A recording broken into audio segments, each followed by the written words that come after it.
Welcome back to our short little RekordBoxer tutorial series.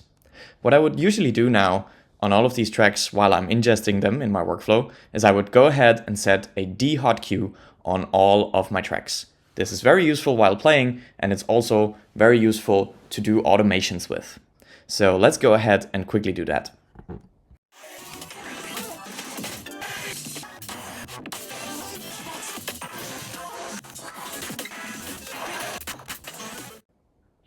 That is actually a very quick process inside of RekordBox if you are in the export view and you have already aligned your beat grids. While doing that process, you will also double check that your beat grids are properly aligned. So now getting back to this, I like to have a cue point that is set before my DQ. I usually have one that's 64 beats before it, and it is also going to be labeled pre-drop. And ideally, this also would have color coding and not just be the regular green color. Now, if I now have to go ahead and actually color code all of these cues and actually go ahead, make a beat jump, set that in front, it will take me a long time if I want to do that for many tracks. So this is again where RekordBoxer comes in very useful. Just make sure you have RekordBoxer started and click the Open Web UI button. Now, here in the current track selection, make sure you have changed this and entered the playlist that you want to work with.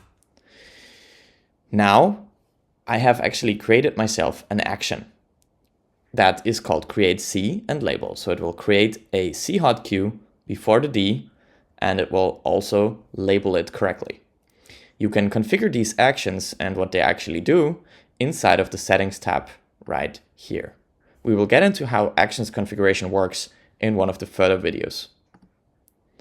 For now, we can click the action on one of the tracks and see what it does. Notice that this is a preview. We still have a question here. Do we actually want to do this? We can see how it would look. We can again preview it, and we can see the comments that have been put onto those hot cues. If we're okay with this, we just click OK, and now these things have been done inside of RekordBox. We can just go ahead and quickly verify that that is true by reloading the track inside of RekordBox. There's nothing else we need to do. No back and forth of any kinds of XML files or anything else. RekordBox will just know it.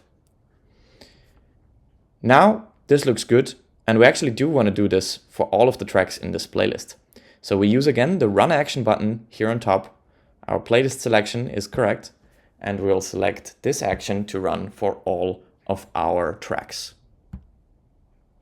It will tell us that it succeeded. And when we go back to RekordBox, we don't see it update immediately, but when we actually go ahead and load these tracks, you can see that they both have a C and a DQ. And if we actually switch away and switch back, we can also see these cues represented here.